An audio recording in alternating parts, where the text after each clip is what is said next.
Catus Maximus here. Last video I said hello there and people were kind of weirded out about that. I guess I do always say the same thing. Got a MAG77LT. This will be known as the, I guess you'd say, second generation of the Chinese manufactured SkilSaws. SkilSaw was an American company. Actually all the way up through 96. In 92 they partnered up with Bosch. And that's how the Bosch worm drives came about. And in 96, Bosch bought them out entirely, ran them for 20 years until 2016, and then sold them to a Chinese industrial conglomerate. But I think in the 2010s, right around there, maybe it was the 2000s, the first generation we call of the traditional body style, we'll call these the square body, with the Type 17 ended up moving production to China, and so it was the Type 17 traditional body, but the first of the Chinese made, and this is the second of the Chinese made, the first of the complete redesign.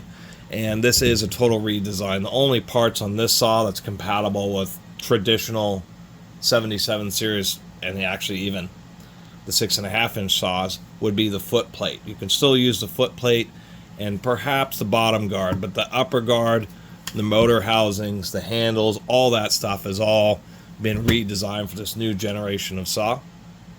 And then the first generation, or we'll call the third generation of Chinese ones, is where they've changed the logo where it's like SkilSaw instead of the more traditional handwritten font that they've had for, I guess 3/4 of a century or something. And that's a bit of the history. Interestingly enough, this redesign here was actually still under the ownership of Bosch. It's only the new ones which don't. And we know that because we can see right there, well, if I cleaned it up, Robert Bosch Tool Corp. Now, the big complaint with these, actually there were complaints with the first generation of the Chinese ones. I got this at a garage sale for 20 bucks, surprisingly enough. And the gears are fine. It's a little beat up. The cord's been cut. It's done quite a bit of work. We can tell that by the wear on the shoe, but it's actually, and oddly enough, it has a bent blade. We can see that, or a warped blade, because of the way it has that odd wear on it.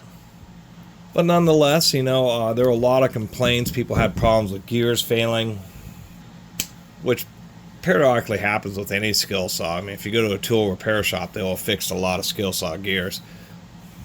But there was a spike in complaints about early gear wear and failure, and motor running hot, not having quite as much power. Now the big difference with that, or the big change, is there's still 15 amps. The printing on these labels is always so small, but we can see it moved up to 5,300 RPM. So what they did is they actually geared this up.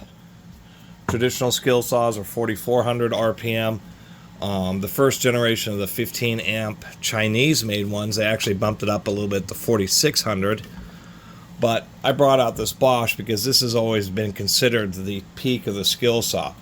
After Bosch bought out Skill in 96, they came out with a saw under the Bosch name, which was going to be, since Bosch owned Skill, the Bosch was going to have the best saw. So the first of the 15 amp saws were the Bosch ones, and then the very special one like this, which is the 1677M, which is the magnesium 15 amp 4,400 RPM with the rafter hook. And this was the real ubiquitous one because it was also still made in USA. So these are arguably the best. They actually pull quite a bit of money, like over $100 on eBay for these Bosch ones. So these were considered the peak of the American-made ones. And so there were two reasons why the 7.25 inch was 4,400 RPM. For a long time, they were 13 amps, and so it was a balance of the blade speed, torque, and power. And then when they went up to 15 amps, it was just for people to push a little harder in tough situations where they're cutting lots of wet lumber, pressure-treated lumber, cutting hardwoods at full blade depth. Really the kind of tough cuts, long rip cuts that you would want the extra torque so that the motor doesn't get quite as hot. a little less stress on the gears. And so that's where some of the complaints have originated from, is on this one, where they went to 5,300 RPM. The blade spins faster, and it does have, you know, tons of power, so people can push more quickly through a cut. But it has less torque. It's just harder on the motor, more stress on the gears, more heat in the motor, just to try to get a, you know, just for a little bit more blade speed and productivity. And so there were people who still did very heavy duty cuts, or doing a lot of masonry cutting where you're pushing the saw physically very hard, trying to cut as quickly as possible. And they'd start encountering more failures where the older saws that were geared down more just handled the really tough high load situations a little better. Now they talk about this being 4 pounds lighter. This is 4 pounds lighter than the classic all aluminum steel shoe SkilSaw. It's only about 3 pounds lighter than the all aluminum of this newer generation. And if you look at their footnotes, they measure those weights without the cord and without a blade, which is always hilarious because you'll never use a saw without a cord or a blade. So they should always just do those measurements with those items. So let me get this out of here. It is definitely lighter. Even this Bosch magnesium saw, just being based on the more traditional box frame design, still is going to be a good couple pounds heavier than this SkilSaw or this MAG77LT. So outside of the situations where just poorly matched gears being made in China, that was one of the big deals with old SkilSaws, is they they like precisely mated the gear sets for each saw at the factory, where they stopped doing that in the newer ones. And when you had one set of gears that were grossly mismatched, meaning the tolerances, say, of the worm gear were much different than the spur gear, you would get a bunch of extra wear more quickly. This saw is actually proven to be one of the good ones, I can tell, because the gears are actually in good condition when I checked on them, and the fact that it's just held up to quite a bit of runtime, quite a bit of use. You can also tell on SkilSaws, you can just rock the blade back and forth, and if it rocks back and forth just a little bit like this, the gears are good. If it starts moving back and forth, you know, a bunch, maybe, you know, 5/16 of an inch or 8 millimeters to 10 millimeters or more, you know that those gears are just about blown out. But there are other things that are valid criticisms of these newer saws. One, to try to get the weight down, what they've done is they've made a new casting for the motor and removed some material to lighten it up. And you can see that here, where the screws on the body of a traditional square body go through the body here. Where on this one, they're external, so they, instead of the big long screws, they have short screws. They did a bunch of things like that to save a little bit of weight. They also dramatically redesigned the gearbox. One thing that people do like is that they put the lock button and the fill hole are a shared piece. So you unscrew this, and it's both the plug and the lock button, which is actually kind of a smart thing to do. But they did that so that they could compact this housing down a little bit, get rid of the weight of the extra casting for the lock button that used to be in front on, kind of hard with these bulky items to show, but on front like the old school SkilSaws, like so. But one of the things that they've done here is when I had to get a light. So by cramming the gearbox closer to the motor housing, what they've done is they've completely blocked off the bottom of it, and on the top portion there's like one little vent here. This little plastic hood on SkilSaws is to redirect fan air towards the blade and blow dust away. So there's one tiny little vent there, but most of the ventilation comes from just these 3 vents for the exhaust, and the bottom portion's been blocked off. Now on a traditional SkilSaw, you have the same ventilation on the side. You have a bit more ventilation up top under the hood, and these things are they're heavy and they're awkward. Here we go. And we can just see that there's more ventilation coming out just behind the gearbox. You can see the gearbox is pushed out a little bit further. So what that means is that on these older SkilSaws, not only is there just more airflow going through the motor, but there's more airflow actually blowing both top and bottom surrounding the gearbox, keeping it cooler. And so once again, it's part of why these have a little bit more, build up more heat, is now the only exhaust is just mainly right through this area with a little bit on top, and there's really nothing that gets around the whole bottom portion of this gearbox here. I think that's kind of the idea of adding these lines, is to have like a little bit of heat sinkage. Now, the other thing is we have a completely different way to fill the oil, which is, I'm also sure, part of an issue, because that would lead to there were also several complaints of them leaking oil, but on a couple of them it was somebody said I checked the oil, it came from the factory low, and then the thing just leaked oil. And upon getting the saw, I realized that they made a difference, which is like what DeWalt and stuff does, and it's really unfortunate. It is a side effect of doing this really compact gearbox, is that there's a bellows here. That's what that big blocky area is. It's a rubber diaphragm, so when the oil expands, it pushes into there. But they changed the nature of the way SkilSaws are filled with oil. One, this has less oil volume than the old school ones, but the old school ones are super simple because they had just a little bit more airspace or more space in the gearbox. You just put them at 90 degrees, shoe all the way up, and just set them on the edge of the table, like so, like that. And you just pull out the plug and you fill it until it starts to dribble out, and you put the plug back in. Super simple, super easy to deal with.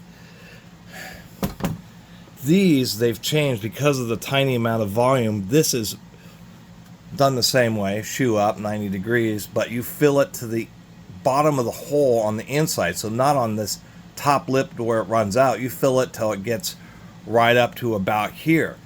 And people who are just so used to how you fill up SkilSaws is get them level and check the oil and fill it until it runs out, now are overfilling the gearboxes on these. There's not enough space in the bellows, so when it gets real hot, it starts pushing it past the seals. Some towards the motor, but you don't really notice. So what you notice is when it pushes past the seal behind the blade, and it starts spinning grease and stuff all over the wood that you're cutting. And so all these little aspects of lower oil volume, and you have to be more careful, and you need a flashlight to properly fill the change and fill the oil on the new ones. Less ventilation, reducing the casting material to try to make it lighter weight. But here's one of the issues, and you can particularly see here, magnesium just is not very, it is questionable about using magnesium on power tools. It generally works okay, but it's a highly reactive metal. It really is, its alloys are pretty darn soft, and it just doesn't hold up to as much heavy duty wear. And so the issue here, like with this motor, I guess bolt boss or whatever this thing is, protrusion is called, we can see it is just getting ground down pretty badly from the saw just getting set down.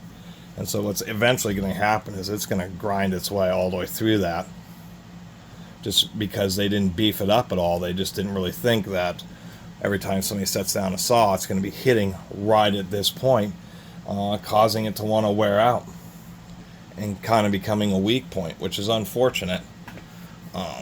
Part of the reason they did those square bodies is when, if they do have the rafter hook like this, the rafter hook takes all that force, takes all that wear. That's one of the nice things about the rafter hooks. But even without it, you just had a whole bunch of thick aluminum that really handles just the test of time and dealing with a bunch of wear.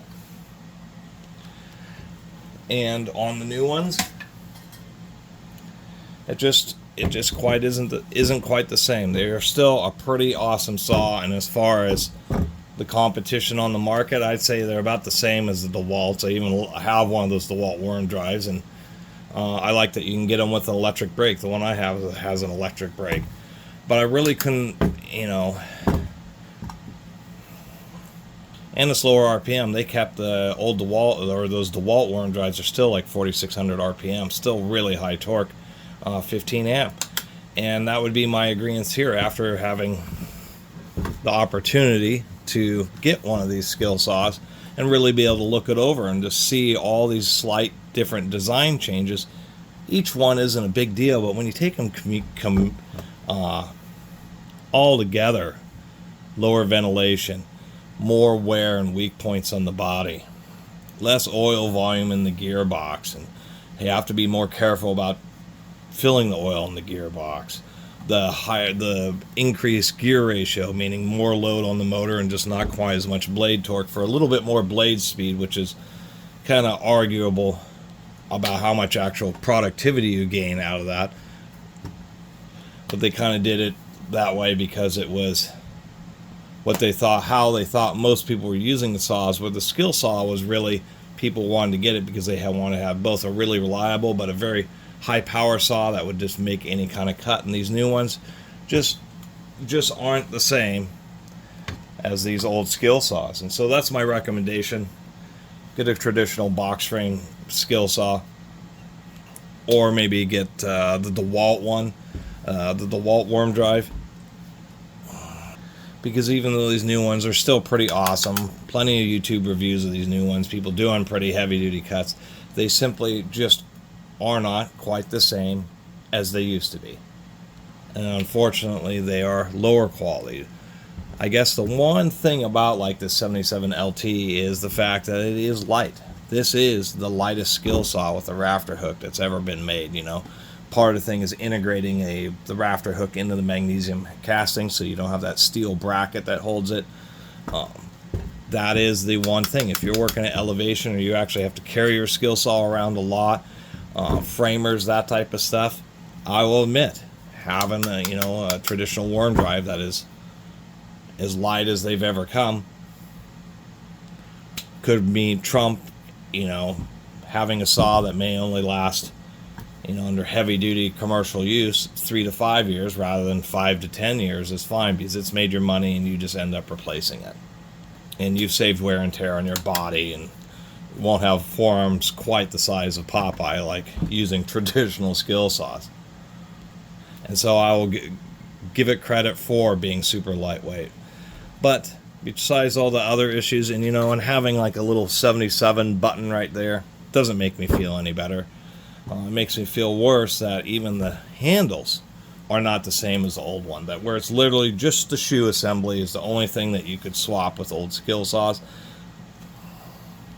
Overall, if I had bought this new, whatever they're charging at the store, $160, $180, I think some places want, like Ace Hardware and True Value want like $200 for these things. Just doesn't give me a warm and fuzzy feeling,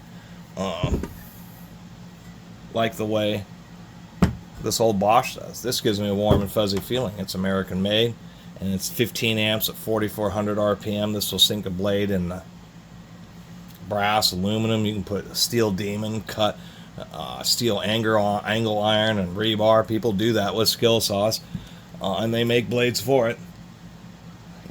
This is the tool that I would use for those kind of activities. This is something I'd use for traditional just framing and that type of stuff. Anyway, that's my opinion. One of these days I'll make another video, since I can compare most generations of SkilSaws, besides the ones that had metal handles, but the Bosches, all the various types of traditional aluminum body ones.